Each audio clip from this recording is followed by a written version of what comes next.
Hidden Traps. Hii ni kona ya vijana. Kabla hujatumia bidhaa ya kubana uke, sikiliza hii kwanza. Kama ningekuambia kuna wanawake wengi wanaotumia bidhaa ya kubana uke si kwa sababu wana tatizo la kiafya, bali kwa sababu waliamini walichoambiwa na watu wengine, ungeniamini? Leo nataka nikupe upande ambao matangazo mengi hayausimulii. Amina alikuwa msichana wa kawaida. Siku moja akiwa kwenye mazungumzo na marafiki zake, kila mmoja alikuwa anasifia bidhaa fulani.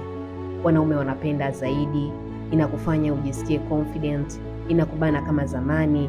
Kadiri alivyoendelea kusikiliza, Amina alianza kuhisi labda yeye ndiye alikuwa amebaki nyuma. Hakukuwa na aliyemuuliza kama ana tatizo, hakukuwa na daktari aliyemshauri.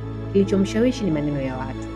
Akaamua kununua bidhaa hiyo, lakini kabla hajaifungua alijiuliza swali ambalo hakuwahi kujiuliza tangu mwanzo. Hii bidhaa imetengenezwa wapi? Akajiuliza tena, ina viambato gani? Je, kweli ni salama kwa afya yangu? Ndipo akagundua alikuwa karibu kufanya uamuzi mkubwa wa kutegemea maneno ya watu. Real check. Kitaalamu, uke una mfumo wake wa asili unaojiweka katika hali ya afya bila kuhitaji bidhaa nyingi. Baadhi ya bidhaa zisizo salama au zisizoidhinishwa zinaweza kusababisha muwasho na kuwasha, kusababisha maumivu, kuvuruga uwiano wa bakteria wa kawaida wa uke, kuongeza hatari ya maambukizi. Ndiyo maana wataalamu wa afya husisitiza tahadhari kubwa kabla ya kutumia bidhaa yoyote inayowekwa sehemu za siri.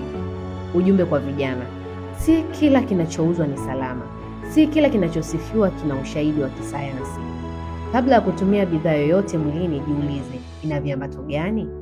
Je, imeidhinishwa? Kuna ushahidi wa kisayansi unaoonyesha ni salama? Afya yako ni muhimu kuliko presha ya kutaka kufanana na wengine. Niandikie kwenye comment hapo chini, umewahi kuona au kusikia matangazo ya bidhaa kama hizi? Tuambie mawazo yako.